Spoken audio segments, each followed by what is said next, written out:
Spotlight.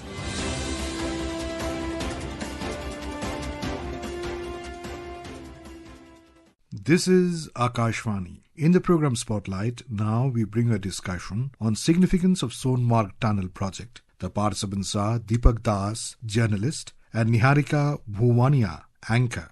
Good evening and welcome to today's edition of Spotlight. Well, today indeed marks a pivotal moment because today is when the Sonamarg Tunnel was inaugurated by Prime Minister Narendra Modi. It's time we get to know more about this tunnel. Let's begin by talking about the significance of this project of the Sonamarg Tunnel. Can you quickly walk us through how this project is also going to aid the region in terms of bringing it at par with the rest of the country? One of the biggest things that has been a problem for all hilly states, including Jammu and Kashmir, is the better high quality and better connectivity. As we know, Sonamarg is known as winter destination. You get a lot of snowfall, so people like to come there. But because of this earlier existing road, during winters, you would have huge snowfall, and so people could not go. Vehicles would get stuck for days, months. So this particular tunnel was designed to ensure that people can travel across that particular hilly area without any problem. So initially it was known as Jadmore Tunnel, primarily because that road was almost like a Z. Initially It was designed as a Jadmore Tunnel, but after the completion of this entire project, it has been named as Sonamarg Tunnel, primarily because it gives you direct connectivity to Sonamarg.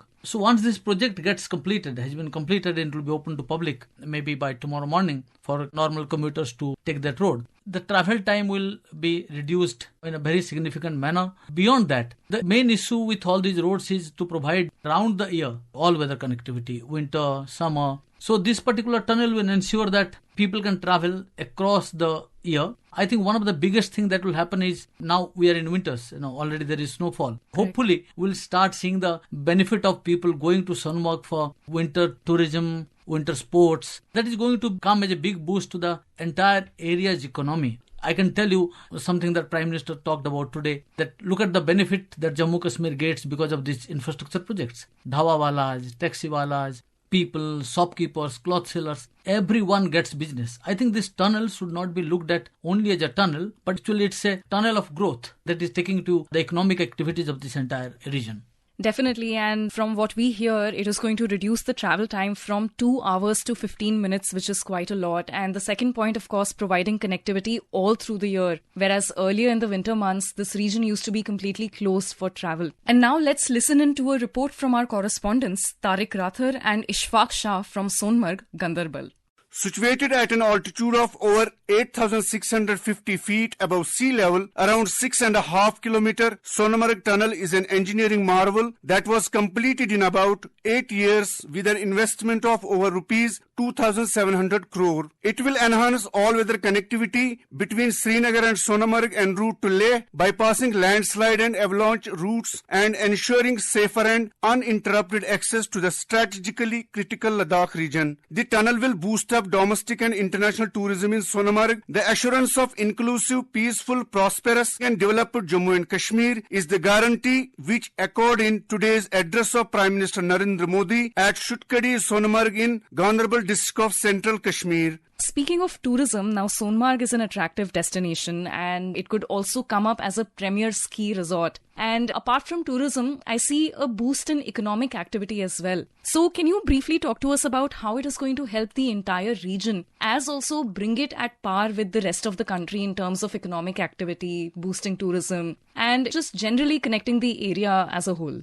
It's a 6.4 kilometer tunnel and it's a bi-directional tunnel. Means you can go and also you can come back. One interesting part of this project of the tunnel has an escape tunnel. So in case of an emergency, people can be taken out. So why these are important? Primarily because when we say seamless connectivity, non-stop connectivity, so it must be ensured that at no point of time, people should not get stuck. That's point number one. Second thing that you talked about, how this will bring economic growth to that entire region. See, tourism is one of the biggest job creator for a country like ours. So once you have more number of tourists, think of a situation before maybe 2 years, 5 years, for 6 or 8 months when this particular region should have got maximum business, was not getting anything, primarily because people could not reach. Now once people reach there, they spend more time, there will be more resorts, there will be more shops, there will be open up. People will get a lot of jobs. To my understanding, there has been some kind of study by the Road Transport Ministry. They have estimated that economic activity in this entire region because of this particular tunnel is going to increase by 30%. So if that happens, happens, look at the benefit this entire region will get. As I told you, it's beyond just economic activities. Look at the benefit of common man that they will get, providing connectivity to hospitals. Now, during winters, it's very difficult for those people to get basic facilities. They need to store, that entire area need to store petroleum products and food items. Now we can actually get it throughout the year.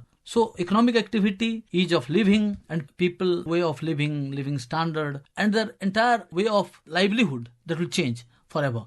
For sure. And, I've also heard that earlier commuters had to stay overnight in Kargil to finish their journey. But I think this tunnel is going to not only shorten the distance, also shorten the time and also shorten the ease and convenience of commuting across, right? And apart from that, I feel that this tunnel is located in an area which needs a lot of safety measures. Earlier, it was an avalanche-prone area. So can you talk to us about the safety measures that have been put in place for commuters? And of course, mobile connectivity, radio connectivity could also be low in the region. So what measures have been put in place to take care of that so that commuters are informed of real-time updates, roadblocks, detours, etc.? See, as of now, we have made a lot of progress in tunnel construction in our country. Tunneling system within the tunnel, whether it's ventilation, as you talked about, communication, alerting people about problems ahead. So we have crossed a lot of miles in past few years. So all those systems have been put in this tunnel, which are also in parts of other tunnels. I think one thing that we need to understand is what you talked about, natural calamities, like these tunnels are made only to avoid that. So there is no question of facing that kind of problem in the future. The second point is, as I told you, there is an escape tunnel. There will be people, there will be, complete command and control center, which will see everything happening there. There are CCTV cameras. So every incident management will be taken care of to ensure that commuters don't face any problem. Beyond that, if I can tell you, this tunnel, it was designed as a part of a larger project, because the idea is to increase the connectivity or ensure that there is seamless connectivity between Srinagar and Leh, which is a strategically important road and entire road. This tunnel is a smaller one. It's only 6.5 kilometer. The next tunnel which is coming up is Zojila tunnel. Once this Zojila tunnel gets completed, then you can ensure that people can travel throughout the year from Srinagar to Leh. Now, because of this tunnel, the travel time will come down, primarily because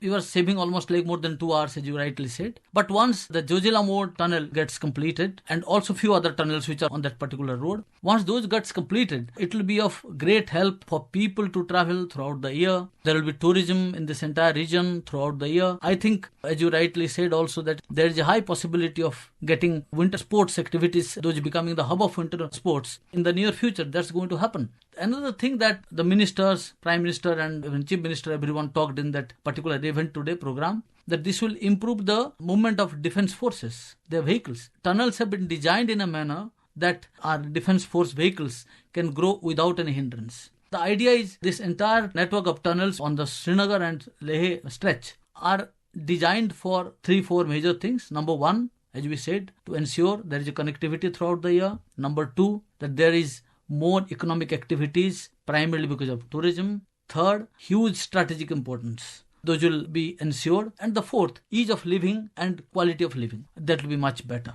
In fact, my next question was going to be on defense, because the way we see it, this tunnel system is going to serve a very important function in the defense needs of the country, in catering to the defense ecosystem of the country as a whole. And there also comes a need for agencies and for the government to put in place stricter safety and security measures. So do you want to quickly talk to us about that as well? Yeah, if we can go back to last year, there's a very unfortunate incident. 7 workers were killed at that site close to that tunnel. After that, there was a complete overhaul, or rather relook at the entire security system at all structures or at all major structures. And to my understanding, every necessary steps have been taken to ensure that nothing goes out of way. And also one bigger thing, that is, once development happens, you will see that the people will become the partner. Once they become stakeholder partner, 80% of problems are solved. Tunnels, roads, those bring prosperity to people. So they will become a partner of this entire thing. Another point that I would like to tell you, during this inauguration session, Prime Minister talked about how several other projects are being taken in entire Jammu and Kashmir. and he said that it's the crown of the country and the crown has to be the best. And he said that until this crown gets at the top, I'll not rest. Point is that beyond this tunnel, on the Zojila tunnel, you will see the Chenab bridge getting operational. This train service will start from Jammu to Kashmir, what Prime Minister also talked about. Then you have Delhi to Katra. Expressway is coming up. What everyone is talking about, bringing Delhi close to Srinagar. So a lot of effort, lot of impact, a lot of focus is being put in entire Jammu and Kashmir, Srinagar, untouched part of Kashmir, so that people get the benefit of infrastructure development. I can add one more point. There's a huge focus on ropeways in Jammu and Kashmir. Today, Minister Highways, Nitin Gadkari, talked about 5 major ropeway projects coming up in Jammu and Kashmir. Once you have tunnels, one you have ropeways, then rail connectivity, which were never almost like unheard of for Jammu and Kashmir. Those things are happening. So the larger message is that government is committed to ensure that Jammu and Kashmir gets a due. As it was also talked about, the people have shown faith in the last election. If you see, the number of people came out to cast vote without any violence and not even a single repoll at any of the polling booth. So when all these things happen, you have infrastructure, people buying it, people accepting it. I think these are brighter days for Jammu and Kashmir.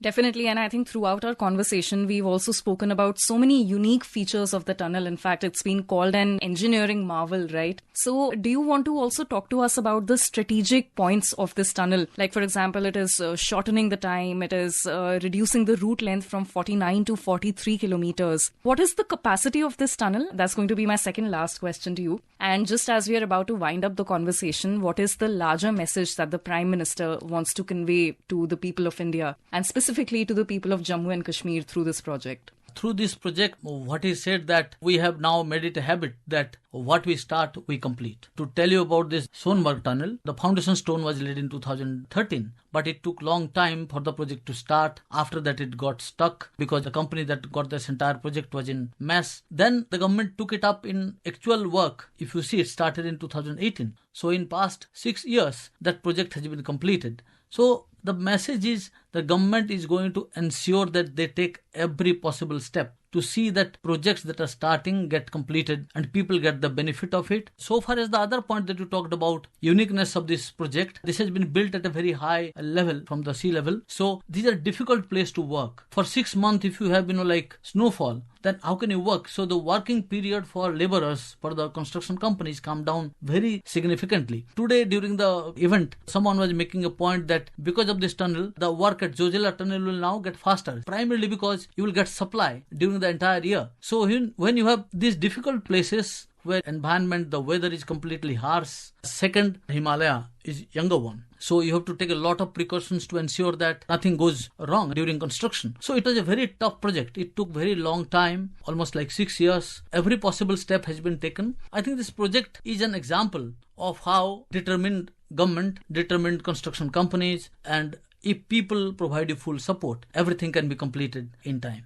Absolutely. And you know what they say, right? The first step is always the hardest. And in fact, now I observe that must have also probably added on to the cost of building the tunnel and the entire project. But now that the first part or the first phase is complete, the others are going to get progressively easier. And in fact, do you also see a push in education in the region in terms of higher education? Do you see more students going towards the state or towards this entire region to pursue their higher education? Or earlier students would probably move out. Do you see them staying in the state and contributing to its growth and development in any way? That's what Prime Minister also talked about during his speech, that new hospitals are opening, educational institutions are coming up, and Jammu and Kashmir saying goodbye to terrorism, militancy. See, when all these things come together, when you have infrastructure, safety, security, people become partner of development, everything happens. So educational institutions will also come up. Already those have started coming up. And obviously, some people will come out of one state, study some in some other place. But once you have educational facilities, hospitals, healthcare system, everything, people will like to stay there. After the abrogation of 370, we have started seeing those becoming the reality. So I don't see any doubt that because of infrastructure development and government's focus on development, we will see more educational institutions, more training institutes coming up in Jammu and Kashmir.